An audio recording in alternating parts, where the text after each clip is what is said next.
Assalamu alaikum everyone. My name is Shahid Amin and I'm a third year MBBS student from ISCOMS Jammu.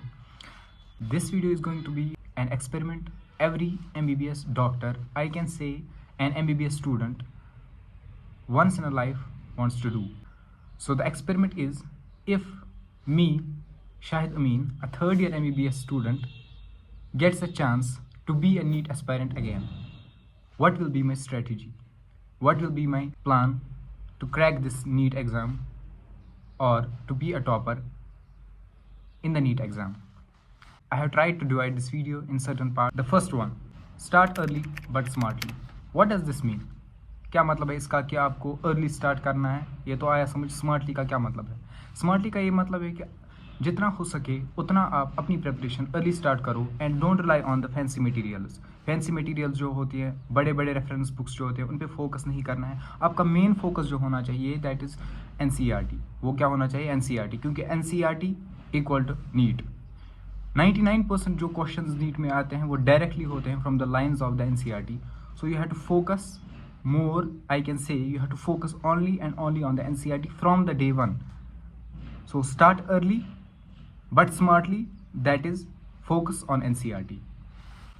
Second part, I can say second point, be concept strong, not completing the syllabus. What does this mean?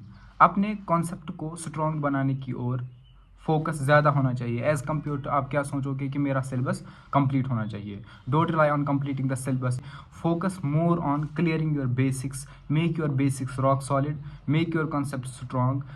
For example in physics आपके concept strong होने चाहिए, ना रट्टा मारेंगे आप formula याद करेंगे फिर आपके क्वेश्चंस होंगे, नहीं, ऐसा नहीं होता है. आपको कॉन्सेप्ट्स बहुत स्ट्रॉन्ग होने चाहिए, आपको अपने कॉन्सेप्ट्स को बहुत स्ट्रॉन्ग बनाना है, आपको अपने कॉन्सेप्ट्स को रॉक सॉलिड बनाना है. The third one, solve MCQs daily.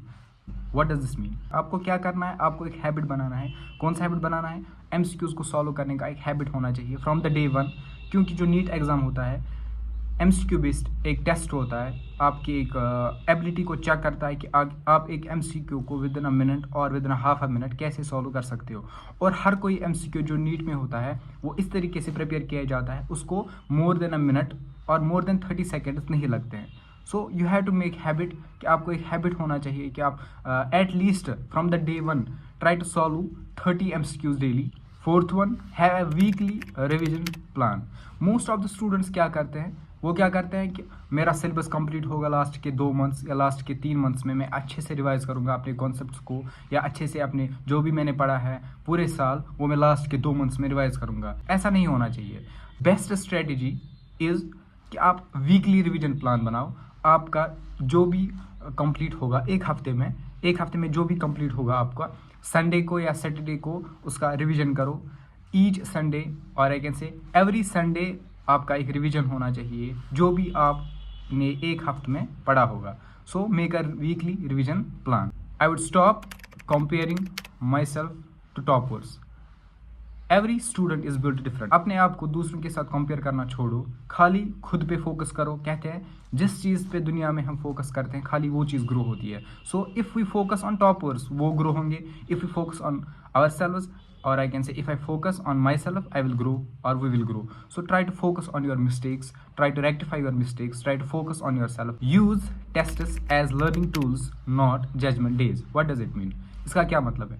हम जब भी कोई टेस्ट देते हैं हम क्या करते हैं? हमारे मार्क्स कम आ गए, हम क्या करेंगे? हमारी सिलेक्शन नहीं होगी, या हमारे मार्क्स ज़्यादा आते हैं कभी, हम क्या ओवर कॉन्फिडेंट होते हैं, हमारी प्रिपरेशन तो बहुत बढ़िया है, हम आसानी से सिलेक्ट होंगे. This is totally the wrong way. हमें क्या करना चाहिए कि जो भी हम टेस्ट देंगे उनमें जो भी हमारी मिस्टेक्स होंगी उनको रेक्टिफाई करना है, पहली बात तो ये है. और उनकी एक छोटी सी नोटबुक बनानी है जिसपे हम लिखेंगे स्ली मिस्टेक्स ड्यूरिंग टेस्ट. वो आपको जब लास्ट के मंथ में बहुत हेल्प करेगी इन योर नीट प्रिपरेशन, बहुत हेल्प करेगी आपकी लास्ट में. The last and the most important thing, I would protect my mental health. What does it mean? मैं अपने मेंटल हेल्थ को प्रोटेक्ट करूँगा at any cost. Breakdowns happen with everyone. Failure is a part of success. हमें tests में कभी कम marks आएंगे, हमें failure feel करना ज़रूरी नहीं है, या हम ये सोचेंगे कि अब क्या होगा, हमारी सिलेक्शन नहीं होगी. You have to be disciplined. Self control is very important. आपको खुद पे कंट्रोल रखना सीखना होगा. So the most important and the last but not the least, protect my mental health. I would protect my mental health during my NEET preparation. So these are the 7 points I would follow being a NEET aspirant, or if I get a chance to be a NEET aspirant again. I hope you liked this video. Please like, share and subscribe. Fi amanillah.